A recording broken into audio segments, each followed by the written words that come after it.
والضرب بصوتك وفله يشيل الموضوع والمبلغ يا جماعة الصوت والشلة أشهد الله أعلم وأحلى وبدوع اليوم والدلة ضاق عليه والسلام والله بجمال القدر والذلة كل صاحب عني أتخلى دعو الله ما رجع له ساعة الشدة تتذلى وتعب في ساعة القبلة وشد بهبوم للشلة تتد المعبود وتحله من يعاديها بيتبلى كفي المعود والسلة ونعم بالكف وميتهلا والبسلة ما لها الللة ما يشرفنا ولا تخلى عنا ذله وكلم المذلة اللي في الشدة يتغلى كان يقول ما بنعرف له ليزيد الطير بالبلة ويجلي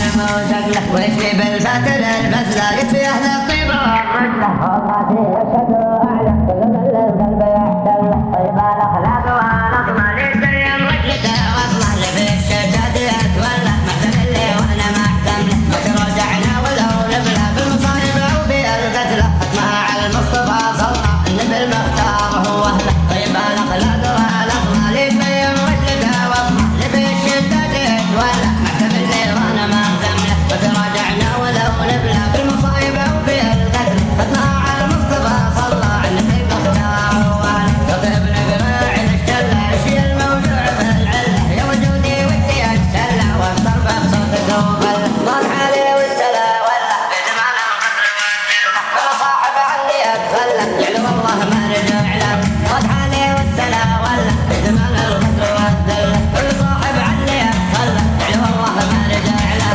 والنعم بالكف وميتاله والبسلة معناها اللله ما يشرفنا ونتغلى عنا درب وكل مجمد نبي الشدة يتغلى خلنا يقول ما بنعرف له ليزيد الطين بالبلة ويجيب العنب وشكله نبي الشدة يتغلى